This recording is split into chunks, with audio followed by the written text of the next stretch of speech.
We're on Old Highway 51, heading up towards New Orleans tonight. We have been down in the... Is that the Bob Dylan record? Which was the Bob Dylan record? It was Highway 51 Revisited? But it was Highway 61. 61, that's right. Well, if he liked snakes, it would have been Highway 51. That's right. And it might as well have been, because we're here tonight.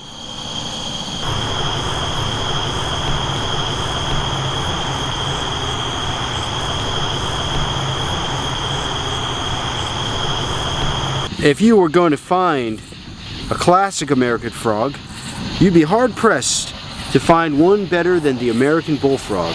This is Lithobates catesbiana, and they have a huge range. They're going to be all over the United States until you get a little too far west of the Mississippi. Past about central Texas, you don't see them as much. It gets too dry. Now, the American bullfrog, once it gets much larger than this, is known for its deep bass call.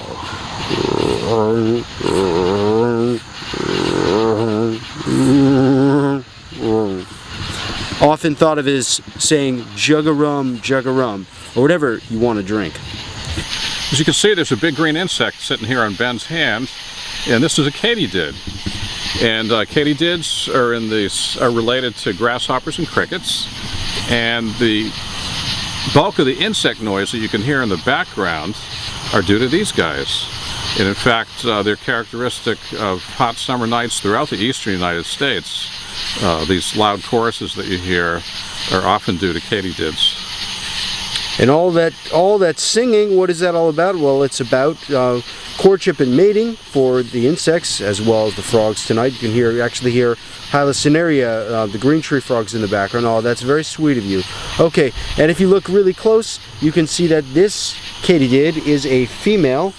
And you can tell because of what's known as the ovipositor. That's that curved thing that looks sort of like kind of like a little sword towards the back, and that is for depositing eggs after it's become gravid eggs. So, a great night out with our friend the katydid. Okay, we have a Mississippi green water snake here, and as you can see, he's coiled in a defensive position. He's ready to strike. Oh, there he goes. He tagged me on the boot. And you can see one of the things he's doing, first of all, he's coiled in a defensive position. Snakes can strike about 1/3 of their body length. This guy's probably, I don't know, about a foot long, a little over a foot long, so he can strike about 3 or 4 inches. And he's sort of flattened his body out, he's flattened his head out. Some biologists think that this might be a way that they mimic a venomous snake. In this case, he might be trying to mimic a venomous cottonmouth to try to scare me away or to scare predators away. And in general, I don't like picking up water snakes because they like to bite, and I don't like to get bit. But this is a feisty little guy. And they're very common out here. We're finding on Highway 51. We've found about half a dozen of them tonight so far.